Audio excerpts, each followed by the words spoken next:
4:25 kwa saa za hapa Madinatul Munawwara nchini Saudi Arabia. Mbele yangu ni Masjidul Ghamama, upande wa mbele kabisa wa msikiti huu. Masjidul Ghamama ni msikiti uliojengwa katika Dawla al-Abbasiyya.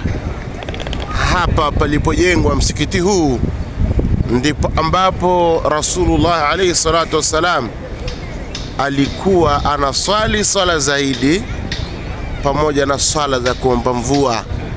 Mtume sallallahu alayhi wasallam alikuwa akisema, tunaenda musalla kuswali Idi au kuswali kuomba mvua, basi alikuwa anakuja katika uwanja huu yeye pamoja na maswahaba zake alkiram alayhi salatu wassalam.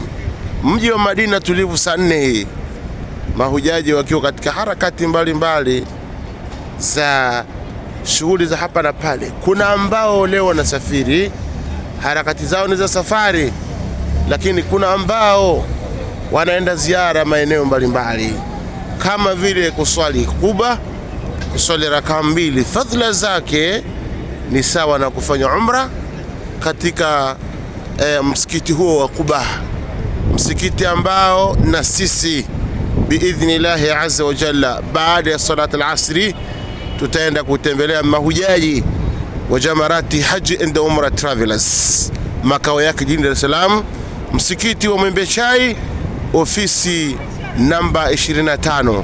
Karibuni sana ndugu zangu katika imani, tushirikiane tutekeleze ibada hii, ibada ya umra au ibada ya haji.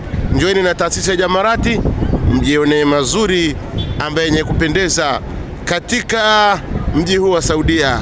Njoeni katika ibada, vile vile mnaenjoy kuona mandhari mazuri ya mji wa Mtume sallallahu alaihi wasallam pamoja na mji wa Makkatul Mukarrama, Makka iliyokirimiwa, wal Madinatul Munawwara, Madina yenye nuru.